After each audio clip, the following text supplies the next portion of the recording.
Jesus made a whole wedding party drunk.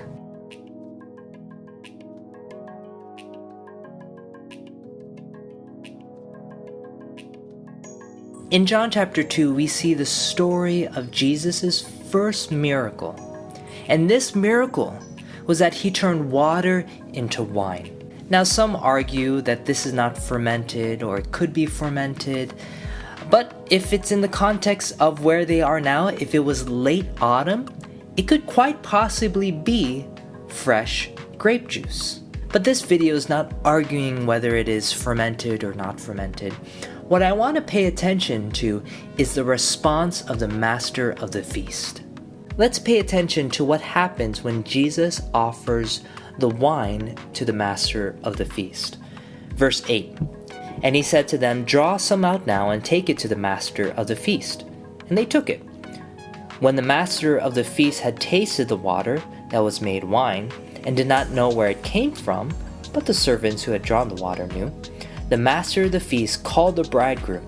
Verse 10, "And he said to him, 'Every man at the beginning sets out the good wine, and when the guests have well drunk, then the inferior. You have kept the good wine until now.'" You see, wedding parties would last sometimes days. And the master of the feast has a dilemma.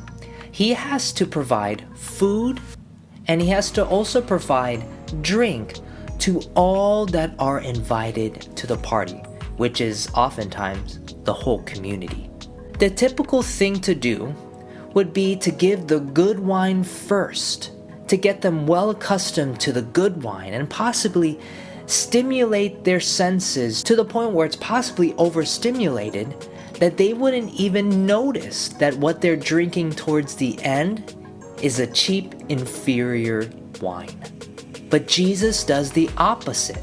Instead of giving the good wine first, he gives the good wine last. Pay attention again to what the master of the feast says in verse 10. "And he said to him, 'Every man at the beginning sets out the good wine, and when the guests have well drunk, then the inferior. You have kept the good wine until now.'" Here's the God-centered truth. God wants to offer you the good wine last because he wants you to appreciate it. He wants you to realize that this good wine is long-lasting, that it satisfies you. But Satan gives you the good wine first. Why? Because he wants you to think that it's pleasurable, that it tastes amazing, but it's never long-lasting. It is short-lived, that it may taste good now, but you will instantly regret it once it's gone. Here's the thing. Sin is pleasurable, but never long-lasting.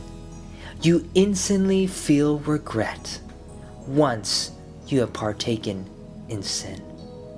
It may feel good for a bit, it may feel good for a few days. It comes to the point of an addiction where you need more and more, but it never satisfies you. But with Christ, when you let him into your life, he will give you pleasure that will be satisfying to the soul, that will carry on for all eternity. Which brings light to John chapter 4, verse 13. Jesus answered and said to her, "Whoever drinks of this water will thirst again, but whoever drinks of the water that I shall give him will never thirst. But the water that I shall give him will become in him a fountain of water, springing up into everlasting life." You see, we will never thirst again when we have Christ in our lives. And when we accept that good wine, we will receive something much more than just physical thirst. So choose Christ today, and you'll have pleasures forevermore.